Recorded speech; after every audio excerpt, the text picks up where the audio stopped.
nga pala si Cassandra. My friends call me Kaz. Yun na lang din ang tawag mo sa akin. Hindi niya ito pinansin. Instead, he surveyed the whole room. Malaki iyon ngunit hindi kasing laki ng mga deluxe room sa 5-star hotels. Malinis naman ang silid at malaki ang kama. May isang living room set na katapat ng floor-to-ceiling window na natatakpan na makapal na kortina. Sa paanan ng kama ay ang 32-inch wall-mounted flat-screen TV. May isang maliit na pinto sa kanang bahagi ng silid. It was an ensuite bathroom. May shower stall at isang bathtub. Balak mo ba talaga akong hindi pansinin hanggang bukas? Baka mapanisan ka ng laway niyan. Matalim itong tinitigan ni Mateo. And the little vixen still had the guts to smile at him sexily. Napansin na niyang maganda ito kanina. Pero noon lamang niya napagtuunan ng pansin ang facial features nito. Parang sa manikang mabilog na mga mata nito na binagayan pa ng malalantik na pilikmata. Bilugan din ang mukha ng dalaga. Matangos ang malit na ilong at maumbok ang likas na mamula-mulang labi. She looked familiar, too. Hindi lamang niya matandaan kung saan siya unang nakita. I'm Cassandra. You've introduced yourself for the 3rd time. He heard her soft giggle. So, you are keeping track. Biro nito.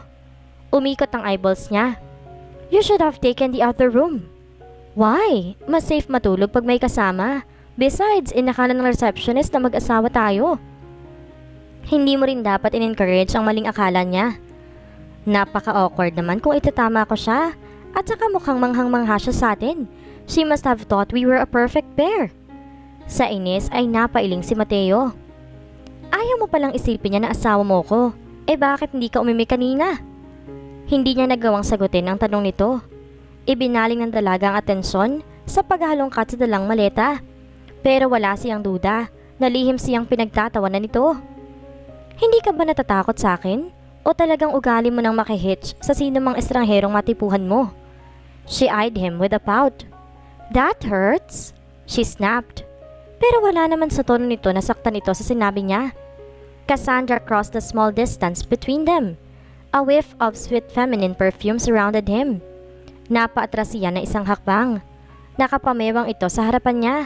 Small chin tilted defiantly. Stubborn eyes stared at him with a challenge.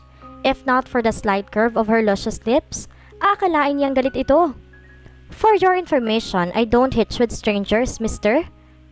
Umangat ang isang sulok ng bibig niya. Why should I feel privileged? Sino ka ba? Anak ng presidente? Patuyang tanong ni Mateo. Close enough?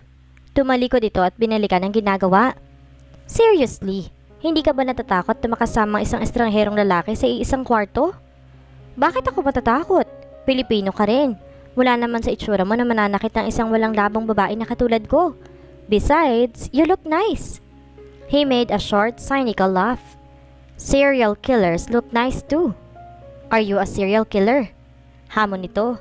Naiiling na isinilid niya sa loob ng cabinet ang malaking bag na dala matapos maglabas ng ilang gamit. Hindi ko lang maintindihan. Any man will be thrilled to have a woman beside him in bed. Pero hindi yun ang nakikita ko sa'yo. I am not just any man. At hindi naman lahat ng babae pinapatulan ko. I don't crave for that much para sunggaban ng kahit sino na lamang na nakapalda na makasalubong ko. He vented. And it's not like we're here to have that. That's good to hear. My virtue is safe with you. Tamang katob kong mapagkakatiwalaan ka, Prince Charming. And why do you keep calling me that? My name is Mateo. Pigil ni Cassandra ang bumulalas ng tawa dahil sa iritadong tanong ng binata. He might look like a prince but he certainly was not charming. Hindi nga bagay para dito ang taguring iyon. At ito ang lalaking umagaw sa pansin niya noon sa eroplano. Wala lang. Gusto ko lang. Nagsalubong ang makakapal na kilay nito. Ni hindi pa niya ito kinakitaan ng genuine ng ngiti. Permanente na yatang nakakunot ang noon nito. Ako yatang dapat matakot sa'yo. Are you a lunatic or something? Saang asylum ka ba nakatakas? Napatawa siya. Kahit pala ganyan kakasuplado, may sense of humor ka rin? Nakangiti na muli siyang lumapit dito. Mabagal ang bawat hakbang niya at mapangakit. Nagdiwang ang loob niya na makitang gumalaw ang Adam's apple nito at titig na titig ito sa kanya. Pagtapat sa binata, marahan niyang hinagod ang tingin ng kabuuan nito. I am not a lunatic, Mateo. Bulong nito. She gazed at him. A pair of piercing blue-green eyes stared back with interest. His gaze seemed to penetrate her very soul. Sandali siyang nawala sa sarili. She was only taunting him. She only meant to tease. She tried to keep that in mind. I am just a girl, standing in front of a boy, asking him to... I am not being original. She tiptoed until her lips were at level with his. Inilapit niyang mukha sa mukha nito, so close that his warm breath touched her cheeks. She skimmed her bottom lip with her tongue. Asking me to what? Parang lasing na tanong nito. Otomatikong nagbaba ito ng ulo. Pero bago pa maglapat ang mga labi nila, naitulak na niya palayo ang binata. Asking you to loosen up. You are too serious, too tensed. She giggled. Bumalik siya sa side niya ng kama. Mukha lamang siyang hindi apektado. She had managed to maintain her bubbly tone. Pero ang totoo, nanginginig ang mga kalamnan niya. Mukhang nabigla siya sa ginawa niyang panunukso. Kumilos si Mateo. Nasa tabi na niya ang lalaki sa ilang hakbang lamang. Hinawakan nitong isang braso at hinila siya paharap.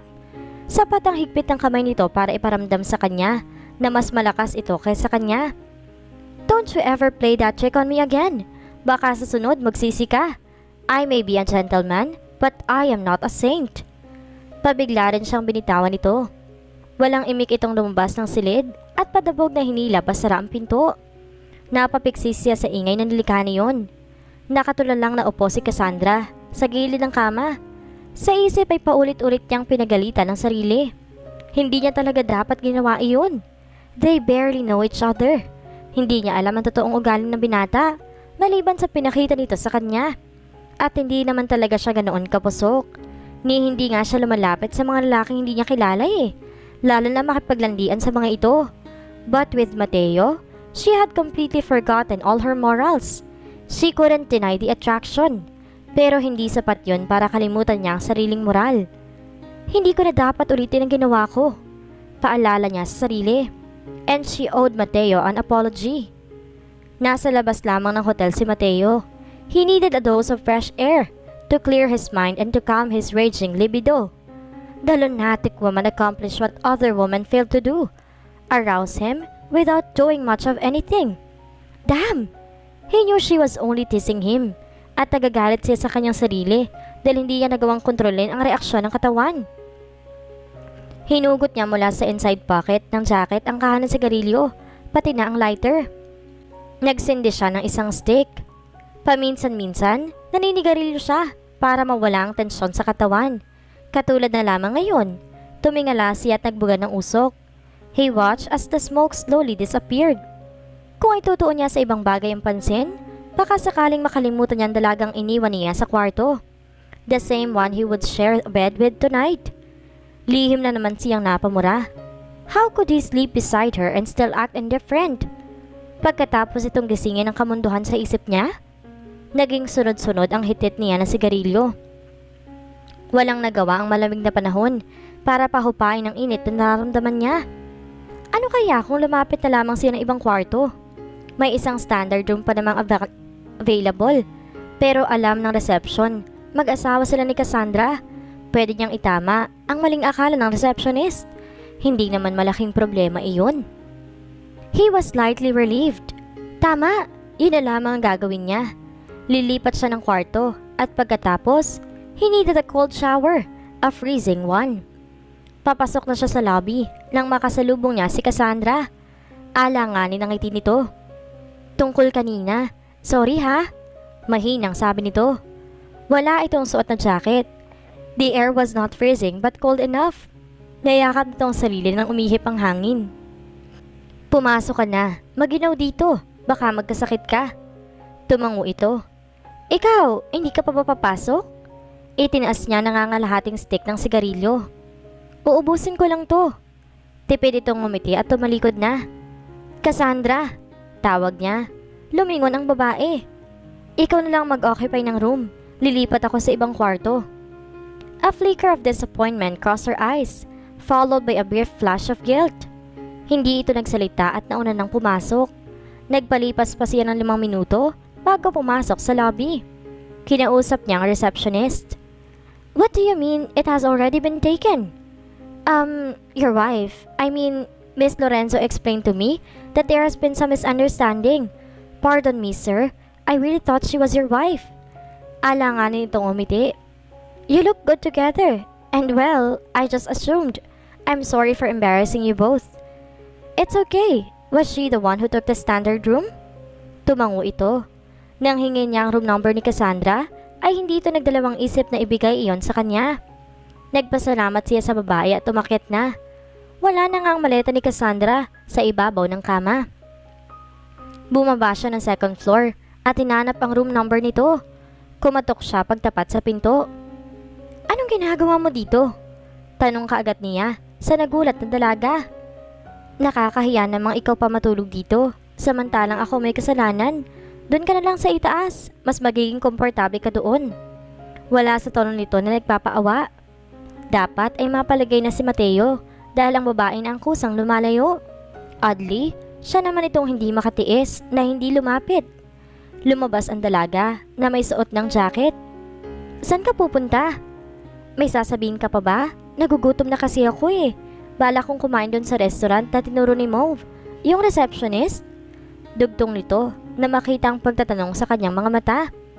You're going out alone? Malakas ang hangin at umaambon sa labas. Plus, mag-aalas 9 na ng gabi. Malapit lang naman yung restaurant dito at saka tinuro ni Mauve kung paano pumunta doon. Maaga pa ang alas 9 para sa mga tao dito. Kahit pa, babae si Cassandra at maganda. Bukod pa sa ibang lahi ito. Baka mapagtripan ito ng kung sinong tao. Sige, bababa muna ako. Kita na lang tayo bukas bago ka umalis. Nilagpasan siya ng dalaga. Hindi rin siya nakatiis. Sinundan niya ito. Nagulat pa ito nang hawakan niya ang isang kamay nito. Sasama ako. Nagugutom na rin ako. Simpleng sabi ni Mateo. Nangunot ang noon ng receptionist na makita silang magka-holding hands na lumabas ng elevator. Hello, this is Mateo Salvador. I would like to speak to Don Joaquin Ignacio, please. Hold on a minute, sir. Mateo waited patiently as the operator connected him to Don Joaquin. Nakarinig siya ng click. Pagkuha ng isang tinig lalaki na nagsalita.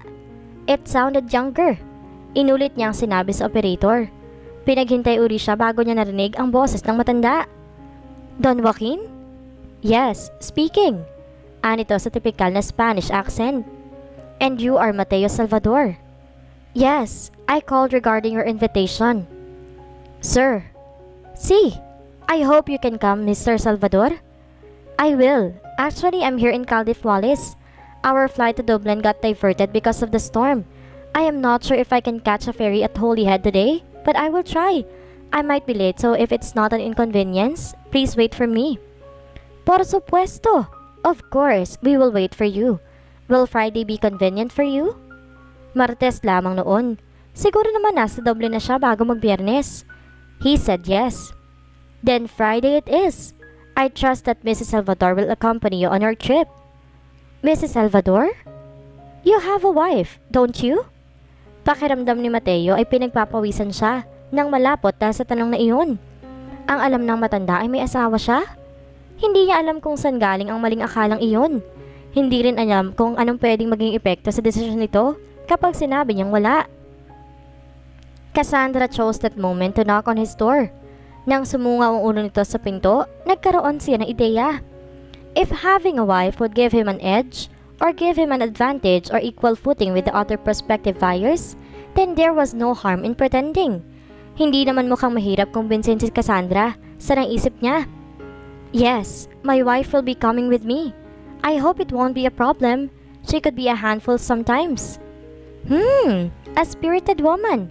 I can't wait to meet her. Ang interesadong tono nito ang nagbigay sa kanya ng pag-asa. Naalala niyang sinabi ni Dave that the invitation could be a test kung sino sa mga prospective buyers ang karapat-dapat itong pagbigyan. Nagpaalam na siya sa matanda dahil naghihintay na rin sa kanya si Cassandra. You have a wife? Tanong kaagad nito. Napangiti siya. Yes, if you will agree to my proposition. Namimilog ang mga matang itinuro nito ang sarili. You want to marry me? For real? His laughter echoed inside the room.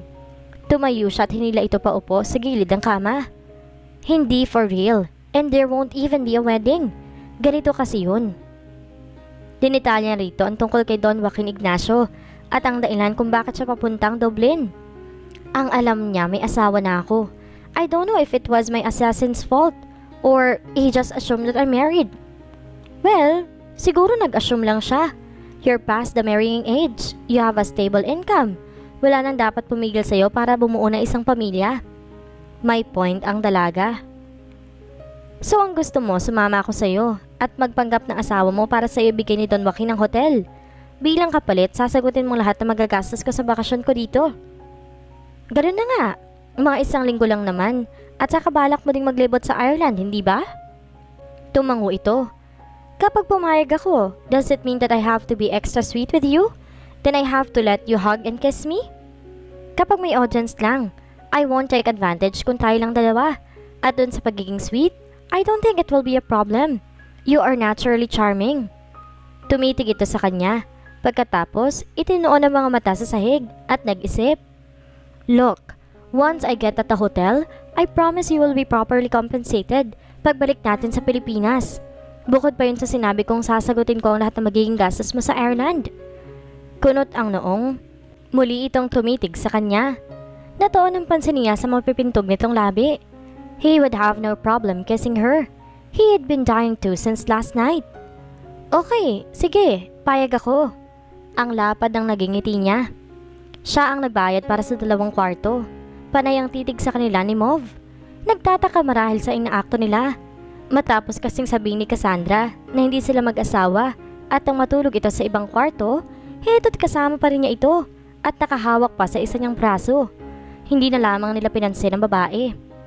Kanina, matapos niyang mapapayag si Cassandra sa kanyang proposition, ay nagpabook na kagad siya sa Stena Line sa Holyhead. Fortunately, magre-resume na ang ferry service mamayang 1:30 ng hapon.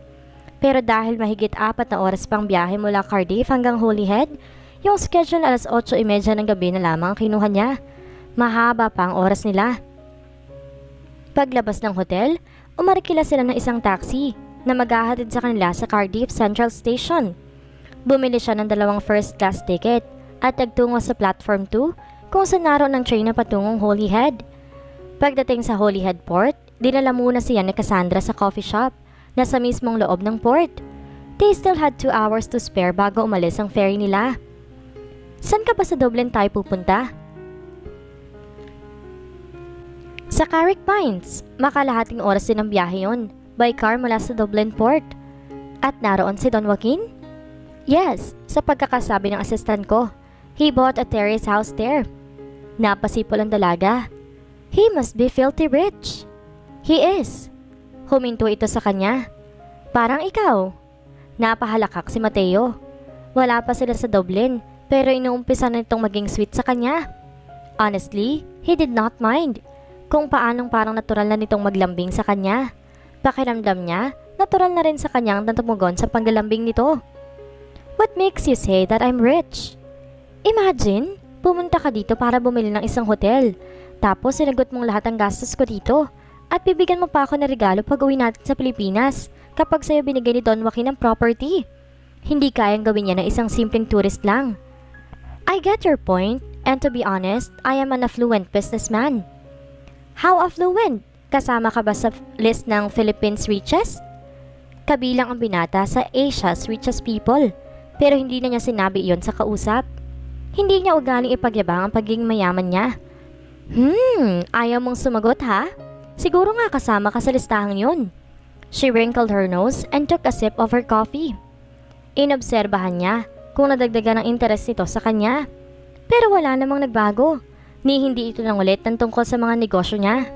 She did not seem to care much kung gaano kalaki ang bank account niya. Didiretso na ba tayo kay Don Joaquin pagdating natin sa Dublin? Mahigit 3 oras pa rin silang tatawid sa Irish Sea pasado 11:00 ng gabi na silang makakarating sa Dublin. He gave me until Friday. Pwede namang bukas na tayo magpunta sa Carrick Mines. Besides, alam ko naman na pagod ka sa maghapong biyahe. I'm tired, yes. Pero nag-enjoy naman ako sa mga dinaanan ko. And I can't wait to step on Irish soil. Excited itong sabi. She looked like a child waiting for her very first Christmas gift. Napaka-unassuming nito, and her childlike behavior felt like a refreshing breeze on her tired soul. Napangiti siya. He was starting to like Cassandra a lot. Why do you want to tour to Ireland? At bakit mag-isa ka lang? Sandaling lumungkot ang mga mata nito. Ireland was my mother's favorite destination. Isa siyang flight attendant sa isang European airline. Kung nagbabakasyon siya, she would tell me stories of the places she would been to. Kung alin ang masarap puntahan, kung anong hindi. Nalibot na niya ang buong Europe, pero wala daw tatalo sa ganda ng Ireland. We were supposed to go there on a family vacation, pero hindi na natuloy. What happened? My mom got killed. Pauwi na sila ng Pilipinas. Namimili siya ng pasalubong para sa amin ni Daddy. May dalawang hold-upper na pumasok ng souvenir shop na pinuntahan niya. She got killed in a crossfire. I was only 10 then. Mateo could feel the pain in her voice. His heart ached for her too. Hinawakan niya isang kamay nito at masuyong pinisil. I'm sorry, he whispered. Cassandra looked up and smiled at him. Sabi ko na nga ba at may soft side ka rin. Natatawang umiling na lamang siya. Isang oras pa silang tumigil sa coffee shop. Nang sa wakas ay tinawag na sila para sa boarding. Sa buong biyahe ay hindi pumasok sa cabin nila si Cassandra. Nasa labas ito at pinapanood ang naglalakihang alon sa Irish Sea.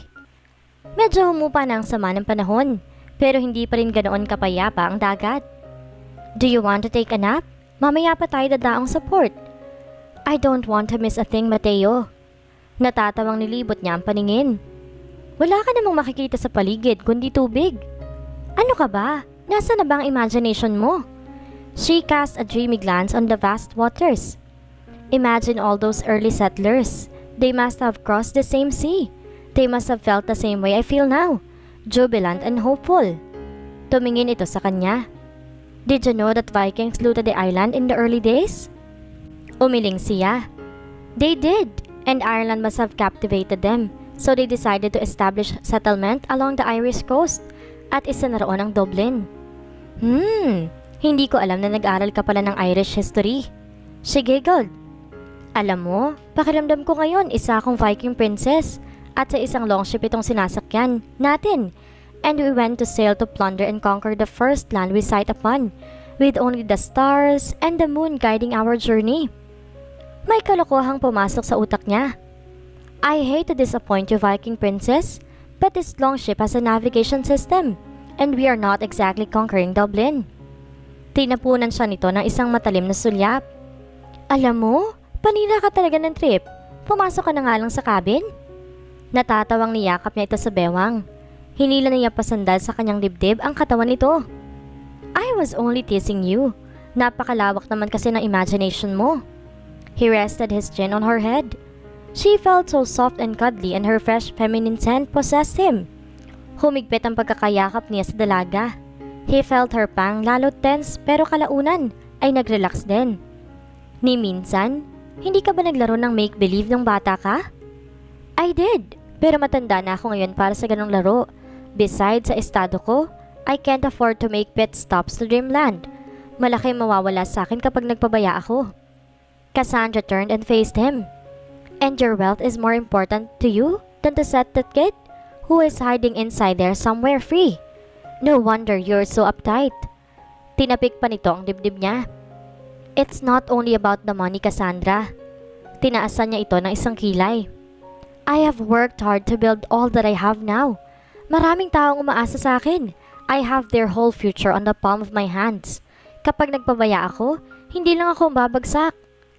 And so the cycle goes on and on.